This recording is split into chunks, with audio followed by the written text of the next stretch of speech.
If you're planning a wedding, then this is the podcast for you. Our episodes are filled with helpful hints and tips, new ideas, and fantastic expert interviews to help you plan a killer wedding day. This is the Let's Talk Wedding podcast.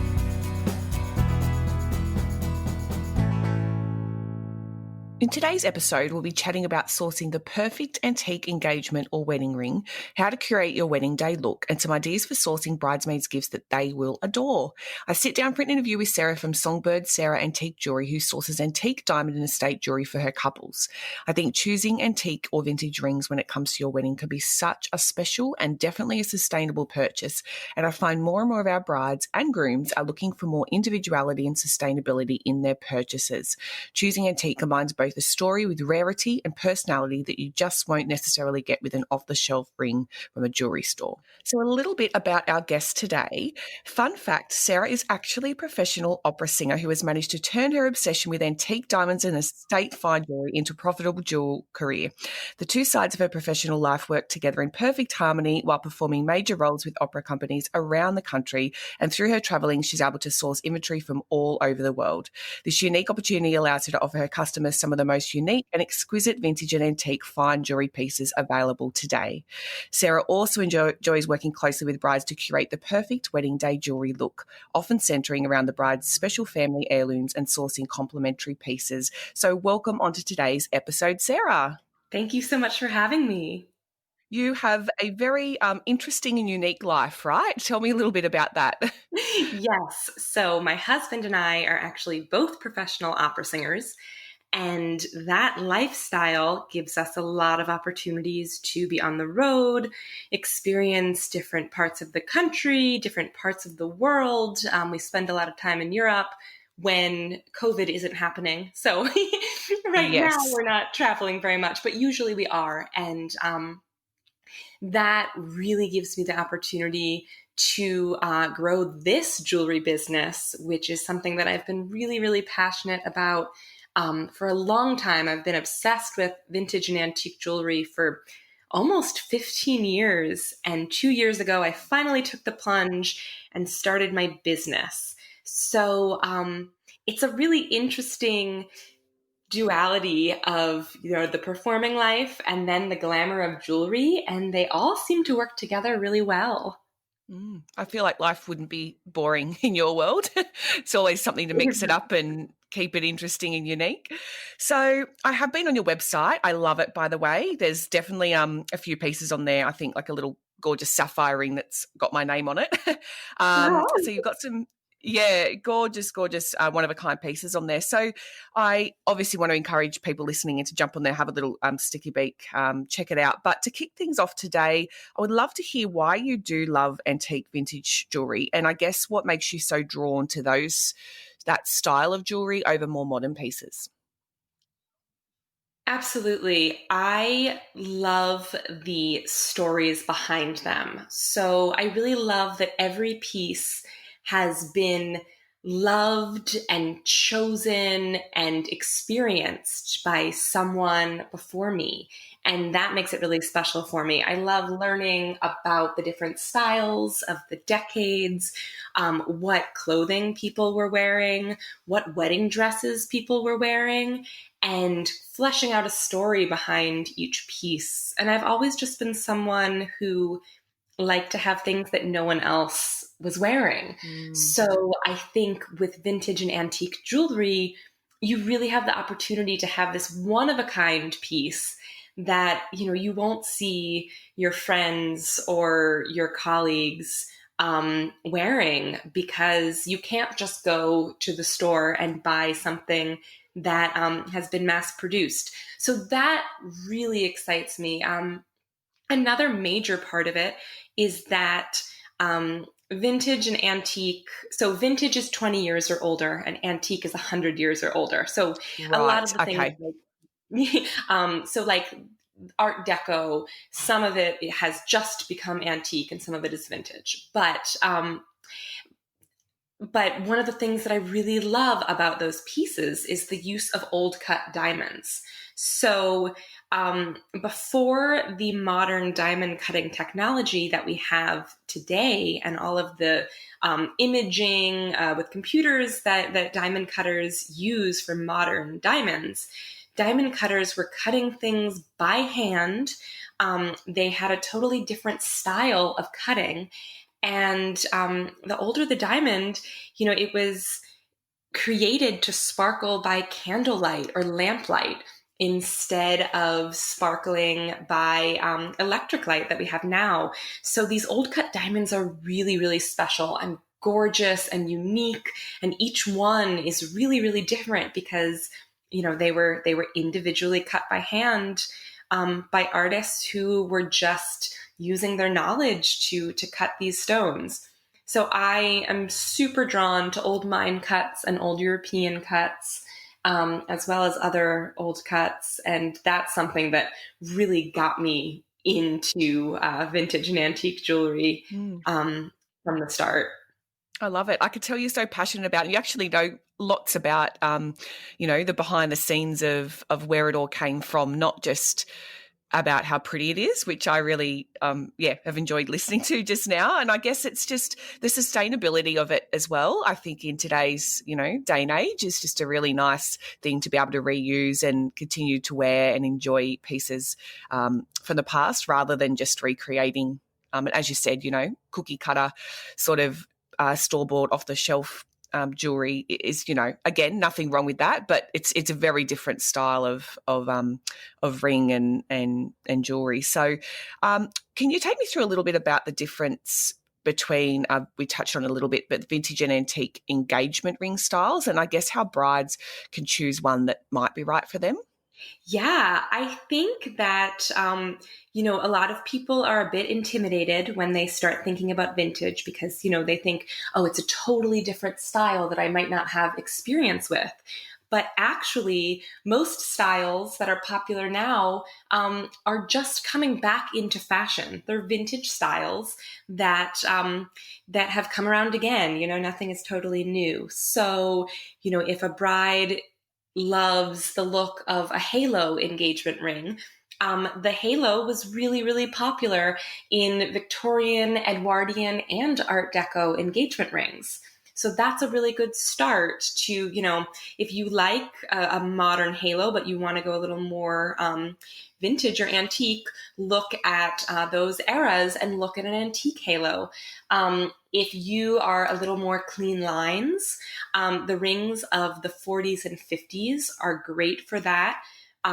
Really just pared down elegance, a lot of settings that have the little fishtail prongs. So it's a round Yes. stone, but it is set in a square setting, which looks really chic and it looks really modern. There are a lot of styles that are old, but read as clean lines, mid-century modern styles.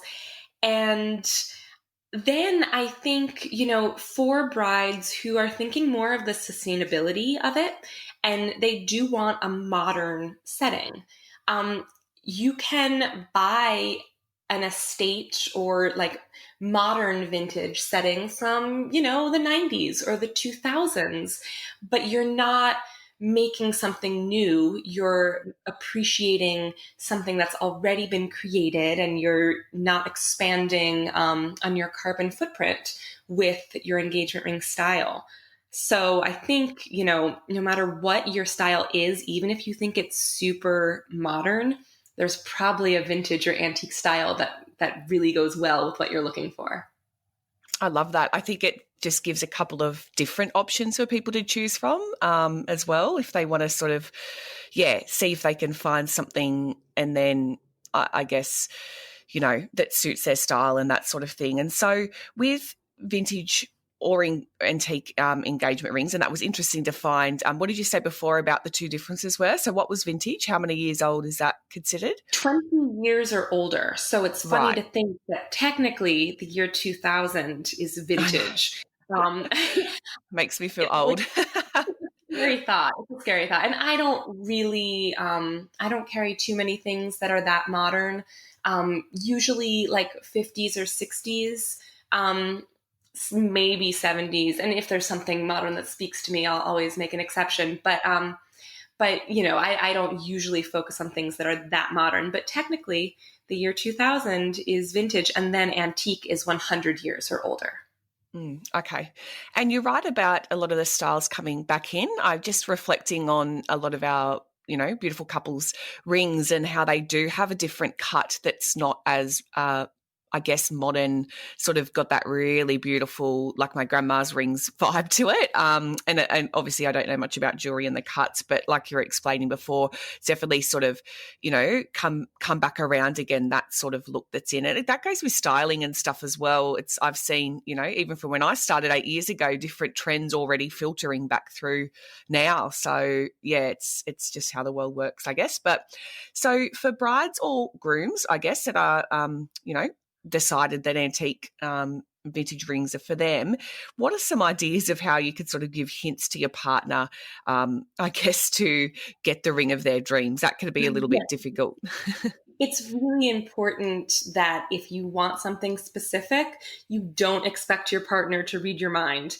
It's good advice for marriage too, that, you have to communicate to someone that you want a vintage ring, because it's not usually the first thing that people think of. So, I have a fun little feature on my website that is a drop a hint feature. And I always encourage people who are just looking at rings, just, see something that appeals to them and really want to get the hint across, that if they don't want to send the hint to their partner, send hints to your mother, send hints to your friends, send hints to, if you and your partner have a good friend in common who you feel like would be a good messenger, just keep sending those hints out, and be really clear with the people in your life that you are wanting something that's older. Because, like I said, it's not usually the first thing that people think of when they start planning a proposal. And in my case, I really, I had my heart set on an antique ring. Obviously, for me, it was an intimidating thing for my boyfriend at the time, my husband, because he knew that I knew a lot about this stuff and he didn't know anything about it. So luckily, a very good friend asked to borrow my computer and took screenshots of all the rings that I had been looking at. and relayed the message. But yeah, definitely just kind of plant those seeds and talk to the people in your life and let them know that this is something that you want. Really good tip. So what do you think's the best way? So you're sort of, in that ring shopping stage or trying to get inspiration. What's the best way to sort of curate that inspo? Do you think Pinterest? Do you think, going on Instagram and finding and pictures? What do you think's the best way to work out what your style is as a bride? I love the new Instagram feature where you can save posts. So it's basically like a Pinterest feature for Instagram, and you can just save all of those posts. But the thing that I do love about Pinterest is that you can share your boards with other people. So it's not a bad idea to have a Pinterest board. You can save Instagram things to that too, and then add some of your friends so that they have access to your Pinterest board. And then just look at a lot of things. Start with celebrity engagement rings. Look at like famous celebrities, like what was Maria Callas or Grace Kelly or Elizabeth Taylor? What did their engagement rings look like? Princess Diana, and Kate's engagement ring is such an inspiration for so many brides, and they saw that and they remembered that moment when they saw that beautiful sapphire ring and they said, "Oh, I want something like this." So I think that inspiration of famous jewelry is always a good place to start. And then you can just kind of start going down that rabbit hole of looking at things that are similar. If you love someone's style in clothes and hair and makeup, see what their jewelry looks like and see if that appeals to you.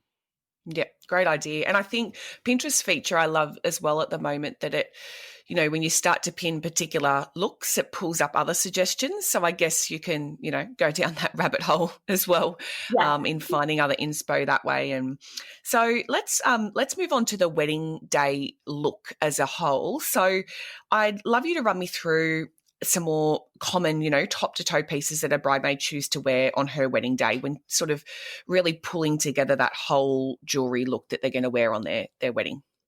Yes, I'm a big fan of putting together a wedding day jewelry look that is really fine and very curated, and full of fine jewelry pieces that you can wear throughout the rest of your life. So, your dress and your shoes and your veil, you're only going to wear that for one day. But if you curate these amazing fine jewelry pieces, you can wear them forever and carry that special day and those memories with you. So for my wedding, I actually went very, very inexpensive on my gown so that I could allot all of those resources, all of my dress budget. I just Of course put you did. towards jewelry. And I was really, really happy with my choices, because I still wear those things all the time, and they're really meaningful to me. But something that I love to do with brides is often start with a family piece, like maybe there's something borrowed. So maybe they have a piece that belonged to their mother or their grandmother, or a family member who meant something to them. And then we use that piece as a starting point. Maybe it's a bracelet. And then we look for a brooch that can be worn as a hairpiece and earrings that kind of go with it. And we take into account, what does the gown look like? What is the general mood of the wedding? And it's really, really fun to hunt for those things and search for those perfect pieces that will complete the look. And I'm like super into brooches as hair pieces. I think that people often don't know what Mm. to do with a big fancy pin, but it's such a romantic wedding day look to just have that little bit of sparkle in your hair. And oftentimes those are pieces that people borrow from older family members. That's beautiful. What a nice reinvention of something. You're not going to literally pin a brooch to your bridal dress. So, well, most people wouldn't. So that's just a beautiful reinvention of that lovely heirloom or something like a beautiful personalised piece from your family that you can Yeah. repurpose in a different manner. So I love that idea. That's really, really cool. And I love that you've touched on some of those sentimental, you know, pieces that people can use and those heirlooms. And so do you think that I think for the people that you're choosing those and asking for those from, like whether that's grandma or auntie or your mum or someone, that just means so much to them. And I just think that's a beautiful, beautiful touch to be able to use those pieces. So you mentioned brooches. So you think you could sort of incorporate the something blue, borrowed, new mentality, I guess, on Yeah. those pieces. Yeah. Yeah, it's a great way to, as you said, to just, take something meaningful from your family and have it with you on your day. I did wear a brooch in my hair, but my family piece was a garnet ring that belonged to my great grandmother. And I had pops of burgundy flowers in my bouquet that mirrored the burgundy color of the garnets. And it was really special. And especially when I look back on the pictures, like we did a full flat lay with my flowers and invitation and all the jewelry. And those pictures are so special to look back on, because, it was just, I could see how the whole look came together. I love that it's just bringing in so much, personality and rarity and so much specialness to your day and the details. It's all in the details for a wedding. I love to be able to look back on those photos. That must be so special. I'll have to get a picture of you of your day. Yeah, Sounds like you included, so many lovely, lovely elements. So love it. So let's talk about bridesmaids for a little bit. So often the bride will give her bridesmaid a special gift or something on wedding day or wedding morning, or even to ask them to be a bridesmaid as a gesture. So do you have any ideas or suggestions of what a bride could choose in that that area. Yes, I am a huge fan, obviously, of giving fine jewelry to the bridal party, because if you really think about all the little things that you spend money on for your bridal party, it really adds up.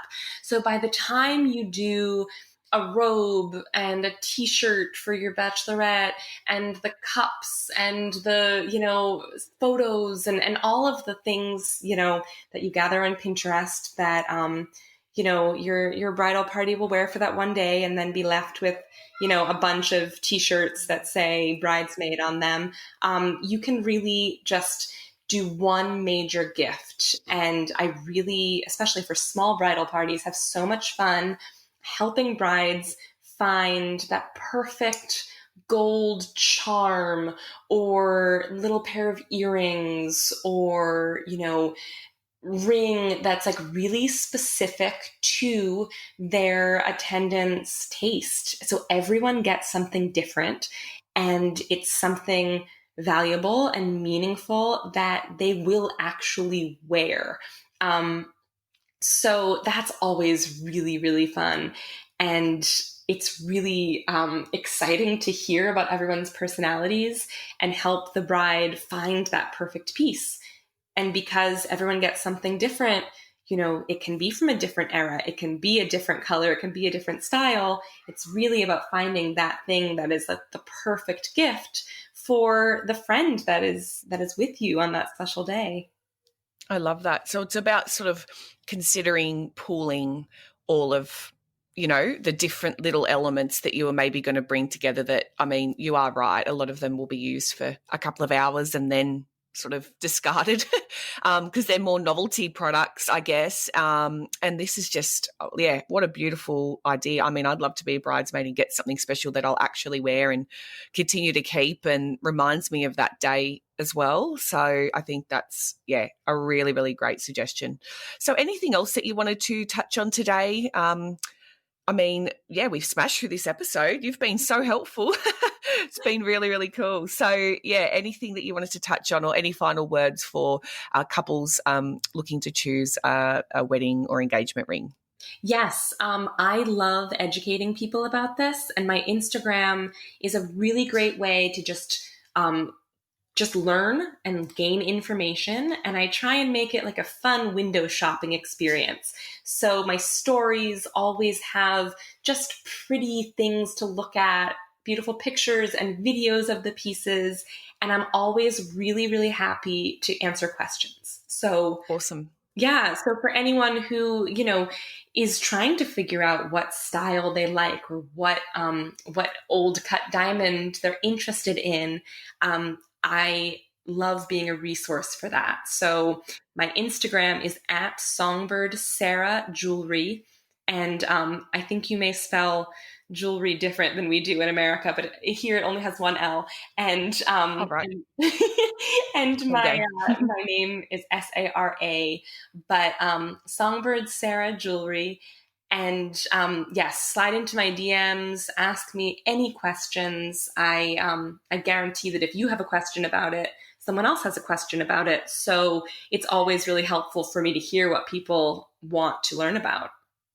Wonderful. Awesome. And I'll pop in the show notes as well a link to your Instagram and your website, which, as I said earlier, yes, beautiful website. All of your pieces are on there to have a browse. But, so is the best way to reach you probably Instagram at the moment? Yes, Instagram is great. I am very active there and I'm always checking my message requests.